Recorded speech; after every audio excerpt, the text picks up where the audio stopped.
ये मुझे लगता है कि इसमें कुछ ऐसा नहीं है कि जिसके बारे में हम लोग उस बात को नहीं समझ पा रहे हैं।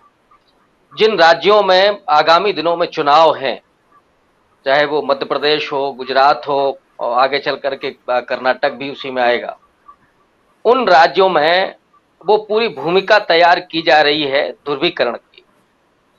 दरअसल भारतीय जनता पार्टी जहां शासन में है या राजस्थान में वो विपक्ष में है, तो 5 साल के शासन में कई दफा ये होता है कि जो समस्याएं हैं वो समस्याएं उस ध्रुवीकरण को कमजोर कर देती हैं।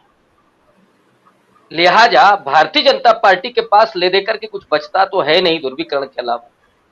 इसलिए चाहे गुजरात हो, मध्य प्रदेश हो या राजस्थान हो, वो उनको वो प्रयोग करना है। तो एक तो वो पूरा चुनावी हथकंडा है कि आप उस समाज को विभाजित करिए।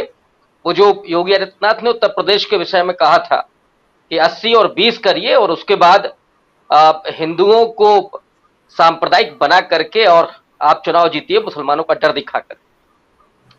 दूसरा फैक्टर इसका ये है कि अघोषित तौर पर भारत को हिंदू राष्ट्र में तब्दील कर दिया गया है और ऐसे में जो हिंदुस्तान का सबसे बड़ा अल्पसंख्यक तबका है, जिसके खिलाफ आजादी के समय से ही लगातार विश्व बमन किया जा रहा है, उसे बदनाम किया जा रहा है, उस तबके को आप इतना कमजोर कर दें, उसकी आर्थिक रीढ़ इतनी तोड़ दें कि वो आपके उस माने जो हिंदू राष्ट्र का जो पूरा सपना है उसका आधार क्या है? मनुस्मृति।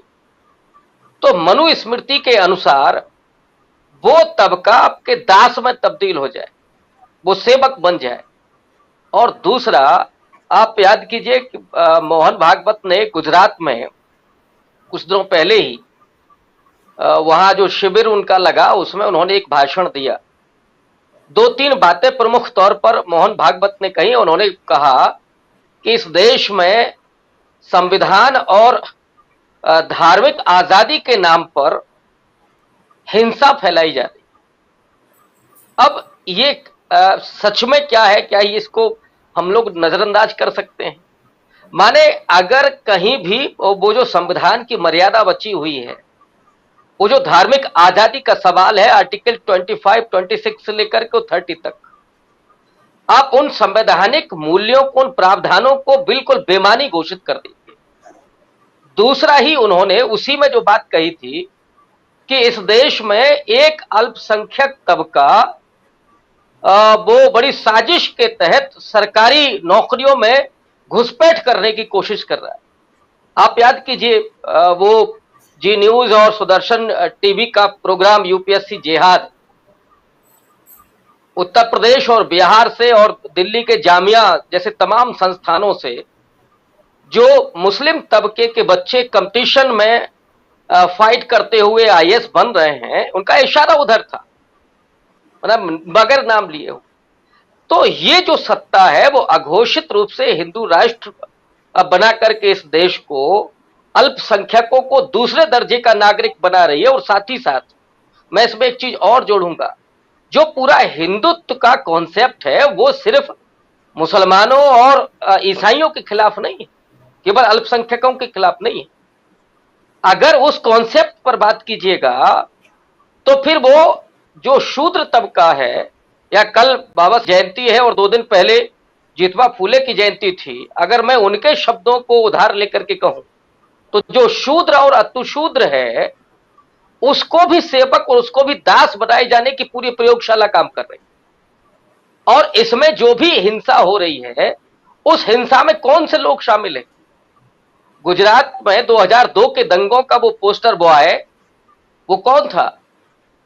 वो जाटव समुदाय का था, जो हाथ में भगवा लेकर के और जय श्री राम के नारे लगाते हुए वो पूरा दंगा फैलाने की कोशिश कर रहा।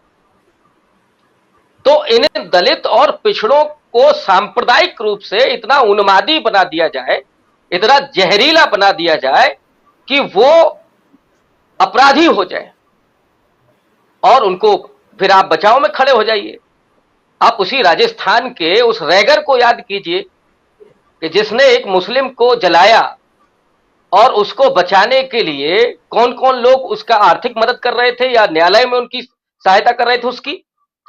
तो उस पूरे समाज को अपराधी बना करके और मुसलमानों के खिलाफ खड़ा कर देना, क्योंकि आपको दोनों को ही आर्थिक रूप से पंगु बनाना है, दोनों को ही कमजोर बनाना है। तो ये पूरी साजिश चल रही है, और उस साजिश का ही ये नतीजा है कि आए दिन, और ये पॉल ब्राश की पूरी उनकी थ्योरी है कि जब जब इस देश में दंगे हुए हैं, और वो तो यहां तक कहते हैं कि भारत में दंगों का एक पूरा सुनियोजित तंत्र मौजूद है, और दंगों में घोषित तौर पर दक्षिणपंथी जो हिंदुत्ववादी पार्टी है उसको फायदा हुआ है। तो इसी पैटर्न पर और वही उसी प्रयोगशाला के द्वारा ये पूरा काम किया जा रहा है। वो बात अलग है, उनको कोई फर्क नहीं पड़ता है कि देश आर्थिक विकास करेगा कि नहीं करेगा, एजुकेशन का स्तर क्या होगा, लोगों को नौकरियां मिलेंगी कि नहीं मिलेंगी। कभी आपने आरएसएस और बीजेपी के द्वारा सुना ये उसके लिए कभी कोई यात्रा निकाली गई है कि साहब आप नौकरियां सृजित हो, तो नौकरियों के लिए कोई एक यात्रा निकले, महंगाई के खिलाफ कोई एक यात्रा निकले, या विश्वविद्यालय जिस तरीके से खत्म किए जा रहे हैं, वजीफे जो खत्म किए जा रहे हैं, कभी दलितों के न्याय के पक्ष में कोई यात्रा निकले, वो नहीं निकलेगी। दरअसल हिंदुस्तान उसी श्रीलंका की तरफ बढ़ रहा है। आज के 10-15 साल पहले, या हो सकता है कि 2 दशक पहले याद मैं करता हूं, तो श्रीलंका के जो प्रति व्यक्ति आय से लेकर के, मानवाधिकार से लेकर के, और वहां पर एजुकेशन को लेकर के उसका जो रेट होता था वो बहुत अच्छा होता था। आज स्थिति देख लीजिए, जैसे जैसे तानाशाही प्रवृत्ति वहां पर सत्ता में काबिज हुई है, और वही हालत आज भारत की है। अमेरिकी सांसद जो इल्हाम उमर ने नरेंद्र मोदी की तुलना की है चिली के तानाशाह पिनोशे से, वो कोई अचानक नहीं है। या अमेरिका के विदेश मंत्री ने राजनाथ सिंह और एस जयशंकर के सामने मानवाधिकारों को लेकर के जो टिप्पणी की है कि हमारी नजरों में सारी चीजें हैं।